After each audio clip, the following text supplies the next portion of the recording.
decided that I was going to vlog my travel process, traveling as a CNA. Only because you hear a lot about nurses traveling, but when I looked up on YouTube, I didn't see, but when I searched YouTube, I didn't see anything about traveling as a CNA. I think it was like 2 people maybe, which I liked their videos, but they didn't actually give a lot of details. Because, honey, when I say this is my first assignment, and I haven't even started yet. I start this Monday on 15th, and I have already learned the things to do and not to do. So my first assignment is, well, let me just give you a background. When I was used to stay in Shreveport, like in 2016, 15, is when I first heard about a traveling CNA.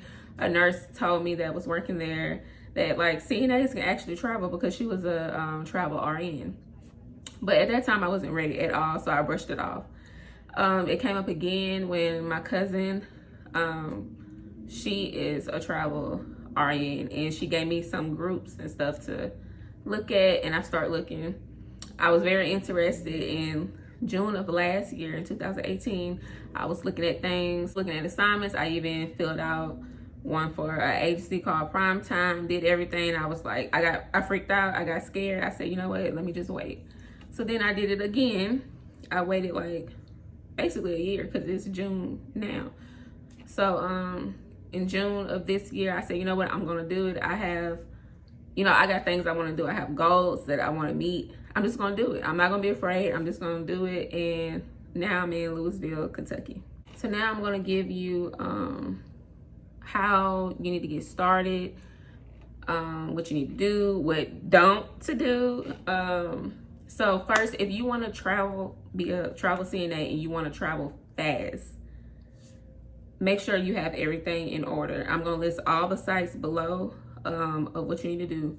The first thing you need to do is, like first, I think for nurses, they have compact license where they don't have to apply in certain states, which just started, I think. But for a CNA, you have to apply in every state. Like I said, I'm going to list that link below. Some are free, some you have to pay for, some come back like this, some may take forever. So of course, on the website, it's going to tell you the free states. I would suggest you do all the free states first. Now, this is the process if you want to start as soon as possible.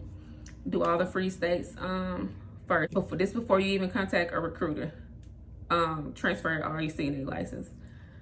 Some require fingerprints, and I would suggest doing the hot states where they actually need CNAs, versus you wasting your time on a state that most likely won't need a CNA. Secondly, make sure you have your BLS, not heart saver, not just CPR. You need your BLS. I had that problem. I had my heart saver, which is CPR, AED, I think, and they couldn't use that. And actually, like 4 days before I was gonna head out, she called me and said, we can't use your heart saver. I need you to have the BLS. I literally had, because of the COVID, Louisiana, which is where I came from, does not have classes right now. So I had to drive 4 hours to Texas to take my BLS class. See, the last minute stuff I hate. So I'm telling you, so you can get this down pat. Have your BLS. Okay, the next step is your drug test.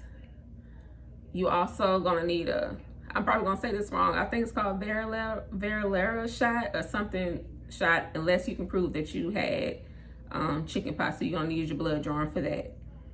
If you can get all that in order, then you will be ready to go when you talk to your recruiter. Things should go by like this. I'm actually going from my head, so I might forget stuff, but I think that's it. Also have copies of everything, your high school diploma, the highest education that you have a copy of that. You're gonna need that. So after you get all that stuff, the next step, I feel like I'm forgetting something. The next step, I would suggest that you go on Facebook and you follow a lot of travel pages to get the right agency. Like you can put CNA travel assignments, CNA/LPN travel assignments. And like for like a year, literally, I would just go to that page and look through, see what people making, see what states they're in, see what recruiters they should get. So after you do that, do your research, look at, like I used to ask, who do you suggest I talk to? Like, what company do you think I should go with? So I picked 3 companies to go with.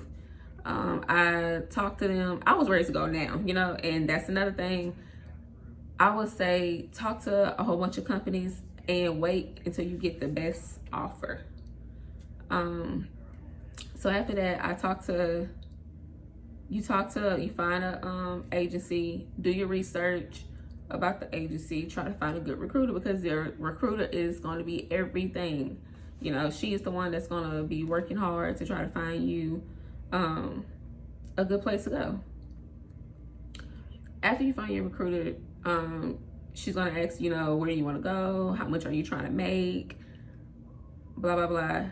But once you go to their website, you find a recruiter, you go to their website, you're going to have to fill out a whole bunch of stuff, a whole bunch of items, which will go faster if you have all the stuff I listed that I just told you before. It will go a lot faster. Mine did go fast, even though I had to get my BLS, I had to get my blood drawn, I had to get my drug tested, but I was on it. Like, I wasn't playing. I wanted to keep going because, see, I'm the type of person, I would change my mind, I would freak myself out, and I won't do it.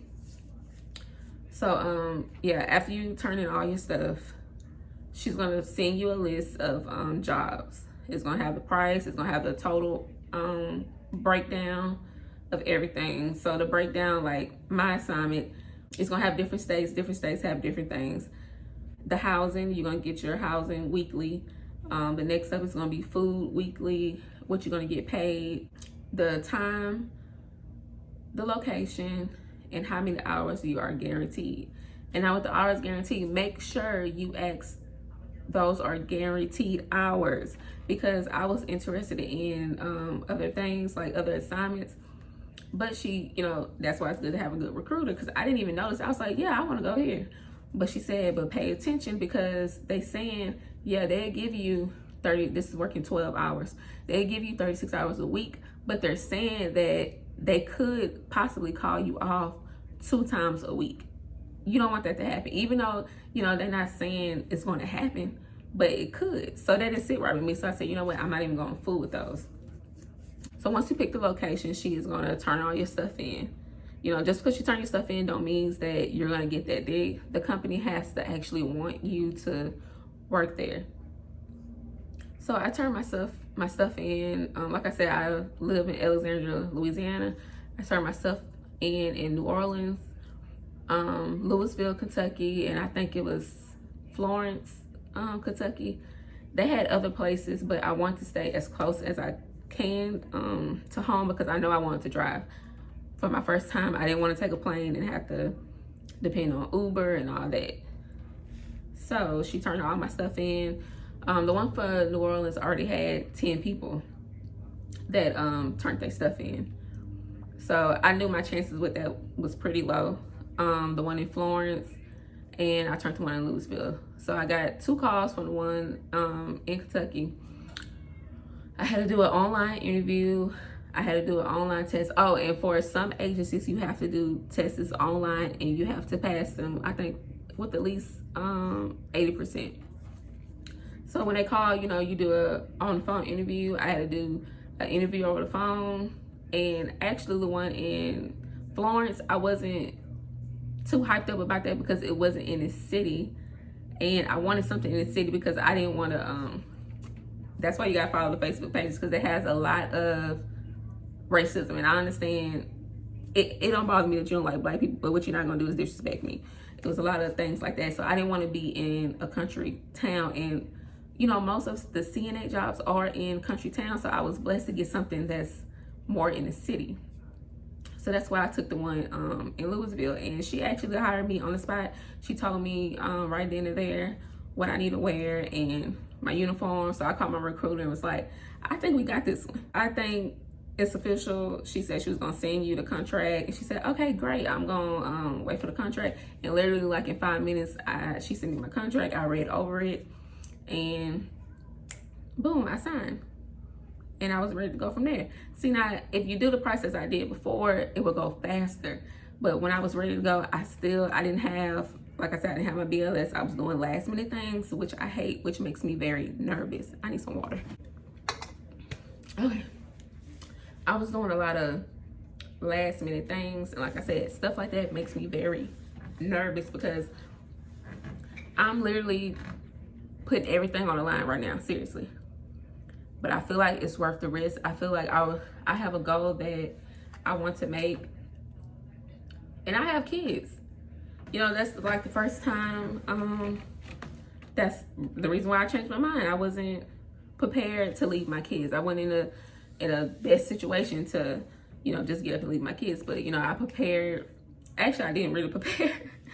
But I got everything in order for my kids.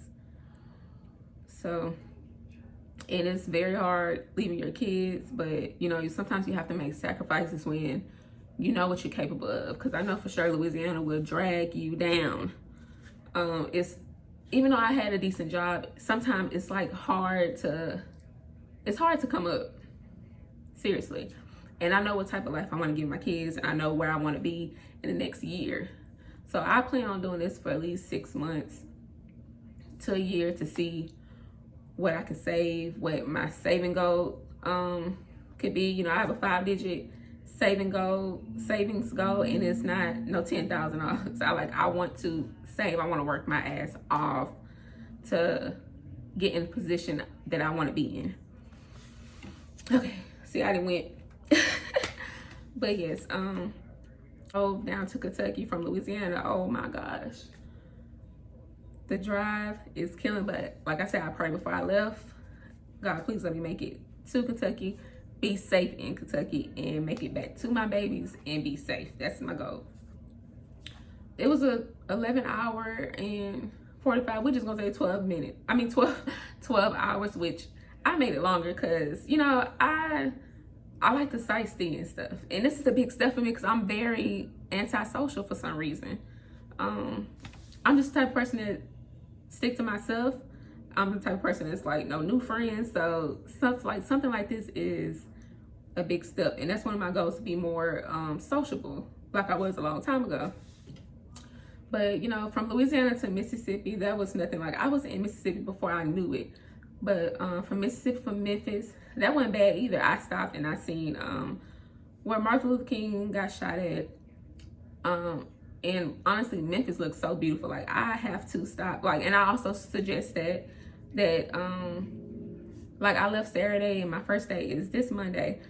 You know, if I can do it all over again, I probably would have left Thursday so I can stop in Memphis and explore there. And then from Memphis to Nashville looked beautiful also. That was a longest stretch. That was like 140 miles. And then Memphis to Louisville was like another 140 miles. So I'm surprised I stayed up that whole time. But I did have coffee and I had to stop a lot for bathroom breaks. But honey, we made it, okay? I would suggest that you bring at least $1,500 with you. Listen to me. At least $1,500. Now I want to say, like, the things that, like the BLS, my company paid for to me to get my BLS. They paid for my drug test. They paid for me to get my blood drawn, to get it tested. So if you have a good company, they will pay for that. Some companies don't pay for it. Some companies will have you pay for it and they will reimburse you. So like I said, bring at least $1,500 with you. But before, let me rewind. See, I'm all over the place. Okay, when they give you the list of your assignment, look at the housing. Okay, I messed up right here. Look at the housing, see how much it costs. Now, if your housing allowance is $400 a week, that's $1,600, okay? And like in Massachusetts, the rent was like $2,500. So if they give you $400 a week for housing, that's not enough. That means you're gonna come out your pocket. You need to make sure you don't come out your pocket for nothing. Okay, and like my cousin Courtney told me, I'm also gonna list her YouTube channel down below. She's an RN. She does fashion. She's redoing her house. She's newly married, and so I'm gonna list her information below if you like things like that. But she's also, if you're a nurse, she's also gonna be talking about. She talks about RN things also. So make sure you follow my girl. Like she told me that when you for like, okay, if your housing is, if they giving you $1,000 for your housing, either try to use half of that, or make sure you, if they give you $1,000 a week, that's $4,000, right? Don't, make sure your housing is not over $1,000 so that you can pocket the rest. That's how you make your extra money. So make sure you look at things like that. So don't go nowhere where the rent is $2,500. Like Airbnbs in Massachusetts, like $2,500, and they're only giving you $400 a week. That's not something you want to take. So make sure you do your research. Also, when you're looking for Airbnb, because this is what I did. When you get an Airbnb, they don't really tell you the address to after you purchase it, but try your best to read every detail and Google that area, which I did not do. I also pay for the whole month. I paid for 1 month, and after I paid for the whole month, which was $693 plus the Airbnb taxes and all that, which came out to be $812. I got the address, I Googled it, and honey, it was in the hood. So you know, if you know me, you know my nerves got bad. After I Googled it, I said, oh my gosh. You know, I'm not from the suburbs, but traveling somewhere, you don't want to be in a location where you feel like some stuff might go down. Especially with me having my car, I don't want to walk out and my car isn't broken into. And then I start Googling and seeing that they had a murder. And then I started asking people in the group. That's why it's good to ask people in the CNA group about, you know, Louisville. I started asking, and I found like 2 people that was from Louisville, and I said, tell me about this address. They said, well, yeah, that's in a bad neighborhood. That's like what's considered to be the bad part of town. I said, oh my gosh. One lady was like, yeah, that's like a heavy crime rate area. That's a heavy drug area. I could have died. I also could have died because when you're like booking an Airbnb for a week versus a month, it's a big difference. I couldn't get a refund for the first 28 days, so I was going to be out for $800. So my cousin says that honesty is the best policy, so I had to come up with something. I had to be honest with the lady. And you know, my thing is, I don't like to hurt people's feelings, which can sometimes be a problem. So I had to be honest and say the area is not, the area looks a bit risky. People have told me that the area is bad. It's a high crime rate area, heavy with drugs. She really wasn't offended. She just said, you know, well, she told me her job, and I'm sure people, that somebody that told you that it's not from here and they don't know. But if you want to cancel, that's on you. So basically, at that point, I felt like she wasn't going to cancel it and give me all my money back. So I wrote Airbnb, and to be honest, they're not really a good help. So, I mean, they helped me a little bit, but it's hard to actually talk to somebody. Like, I don't want to be emailing you, texting you. I want to talk to you. I want to actually hear your voice. So they said, just negotiate. So I came back and I negotiated with her. I said, is there any way? I said, I'm literally like putting everything on the line. I don't have $812 to just waste. Is there any way that we can negotiate and you can give me some money back? I know that I wasn't expecting to get all my money back, but I at least wanted some of it, because I did block her place for like a week.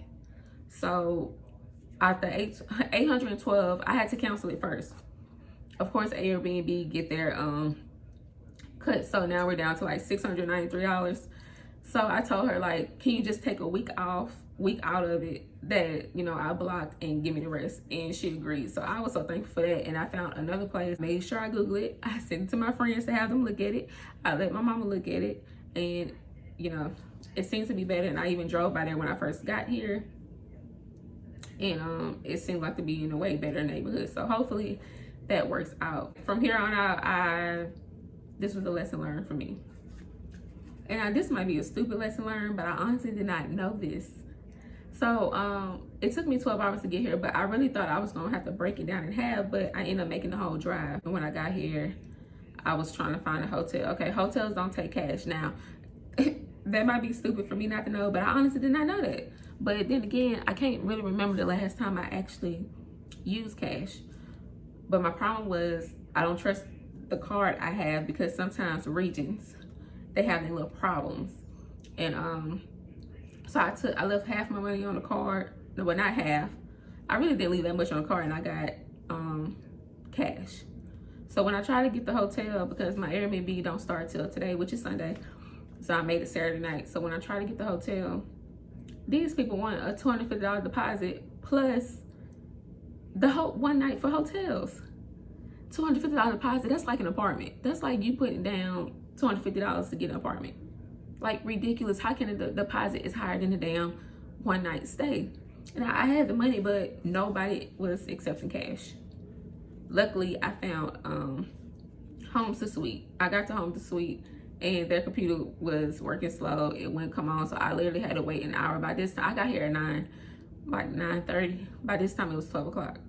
I had to come back to Home to Suite, and I asked, is the computer working? And finally, the card and everything went through. This was the only hotel that was not charging $150 for a deposit, $250 deposit. That was only charging $25. I checked in my Airbnb at 3, and yep, that's pretty much it. I'm supposed to do it online. Since the COVID, they want you to do an online orientation, which is not popping up. I can see it, but it's not actually letting me do the orientation. And so I guess I have to call the HR, which is a place that I'm working at. I'm not gonna list the place I'm working at now until like after everything is done. And to see how can I do the online orientation. So I just hope I like this. I really hope it works out for me. I know that I'm a hard worker. I hustle. Like, I don't mind hard work. Like, I came out here to grind, get all my money, and to save as much as I can. I'm even looking into like getting, since I work 12 hours, you know, you get more days off. So I'm even trying to get like a PRN job, a part-time job, because I'm out here to work, not to play around. Even though I would like to explore. And like, as far as bringing your kids, for your first time, I wouldn't suggest you bring your kids unless they are older and they can watch yourself. Like, my kids are 9, 2, and 6. Bad memory. 9, 2, and 6. So, I mean, they can't watch themselves, you know. Nobody's gonna trust a 9-year-old. If my kids was older, I would love to bring them. Like, that would be like picture perfect. So make sure you have a good babysitter. If your kids is older, that's better, you know. And if you think they can handle online school, or maybe you just want to travel in the summer and bring your kids. Also, I have another option. Someone says is they bring their kids and they find daycare. The only thing with that, I would think, is if they get sick, you cannot call. I mean, it would be hard to call in. You know, this is a contract. You don't want to break your contract. You don't want to look bad to the company saying you're calling in. So if you do take them with you, I would make sure that they don't get sick, even though, you know, you can't really tell a child not to get sick. I will also, or maybe if you have family in that state, then, you know, maybe they can help you. But I would love to bring at least my youngest, because my other 2 is in school. But I don't think I would bring her unless I actually have like set childcare or a family in that state that can help me. And also for your contracts, you can negotiate. You know, you don't have to, if they say that they want you to make $1,200 a week, you can say, look, do you think you can? Now that don't mean they're gonna agree. Now you can say, do you think you can make it $1,500 a week? And you know, if they say, well, we only can do 36 hours, you know, maybe you can try to work in OT hours. Like I said, it don't mean that they're gonna agree with it, but you can try. Like my recruiter was saying, like the company I was telling y'all that will call you off, they put in your contract that they can call you off 2 times a week. You know, if you talk to the company and you like it, you research it, and you like, I really want to work here. When you talk to ladies, just say, you know what, I really want to work here, but can you take out the contract about the calling off for 2 days a week? They might do it. You know, so you never know. And so if you're in a rush of leaving, you are risking possibly not taking a good contract, not taking the highest amount. I'm not saying this is not a good contract. This was like the highest one on my list. However, like a week after I signed my contract, another company had an offer for Louisville, Kentucky, which is where I'm at now, and it was a $400 difference. You know, and you don't want to break your contract with a company. So like I said, that was a lesson learned for me. So next time I know, like I said, I was just ready to, you know, to do it. Because, okay, but like I said before, you know, if you know, take your time, look at other companies and wait for the offers. And like with waiting, you do take a risk to not get something or get something that you want, but you know, it might be a different offer. Like I said, a week or 2 later, after I signed my contract, another company said, hey, look, I got this. But I think it was working with COVID patients, which I have done it. So that's not a problem as long as you protect yourself. So like I said, I have learned so much and I haven't even started yet. So I can't even imagine what is to learn when I do start. I just hope everybody is nice and I work, you know, because you do hear horror stories, and that is another thing. Don't go off what you read or what you hear, because I was scared of that. You know, I was thinking like, what if I go out here and they counsel me or something? That is a risk. You can come out here and work and you get counseled, but you got to keep going. You know, seen a lot of racism. Until one day, you know, like someone told me, you have to figure it out by yourself. Every experience is different. People's attitudes are different. So you just have to, you know, do it yourself. So if you want to do traveling for a CNA, do it. A lot of people talk down on CNAs. And to be honest, I really think people talk down on CNAs because it's a lot of Black people that do it. That's just my opinion. You know, ass wipers, blase. But it is a lot that you can do in the CNA field. You don't have to just work at a nursing home. And to be honest, I hated working at a nursing home. It's like the most unappreciated field. Like, I honestly don't even think I even worked at a nursing home where I thought like, oh my gosh, this is so wonderful. Have I? Let me think about it. No. But you know, you can work in hospitals. They have contracts where if you want a contract, now you do limit yourself, but if you want a contract where you just want to work in the hospital, work in the hospital. As a CNA, I have worked on a, you know, cardiac floor. I have worked in a rehab. I have worked in surgery, preparing patients for surgery as a CNA. So you don't have to just limit yourself to just being a CNA. And let me take that out, not just being a CNA, but being a CNA, because we are in an important role also in the health field. We are the nurse's eyes. You know, we might see something that they don't see, you know? So, yeah, don't let nobody discourage you. Even this facility that I have picked, it is a mental health facility. In Louisiana, I was working in a mental health facility, and it's way different than working in a nursing home. Like I said, I'm not going to list what company I am with now, but I am going to list companies that I have applied for and that seems like they are legit and that I heard a lot about. I'll list all those down below. It's almost checkout time, so I had to do this little cute ponytail, and then I'm going to go to my Airbnb. And if you like this ponytail, honey, I got somebody that you would like to follow. She actually have a video of, I want to say, a couple of styles of how to style your box braids, knotless braids, long braids. So I am going to put her video right here, if I can remember the app, or her link in the bio. So make sure you click that and check out some of her stuff. Bye. Oh, and when I get to the Airbnb, I will do like a tour. I probably won't do a tour of the whole house, just depending, you know, the vibe or whatever. But I will do a tour.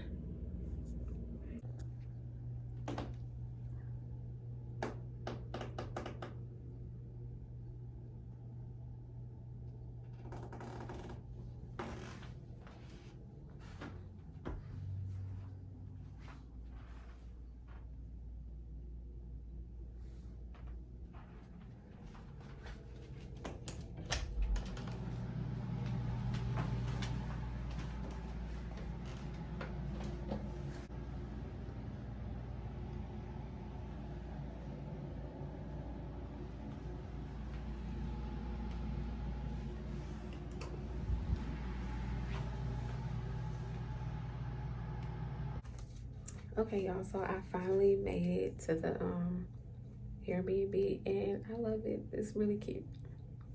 So I will do another video after I have my full week at the facility. I did go check it out, and it seemed like it's a real big hospital, and they have a lot of like doctor offices and stuff around. So I don't know, that will be tomorrow. So hopefully everything is good.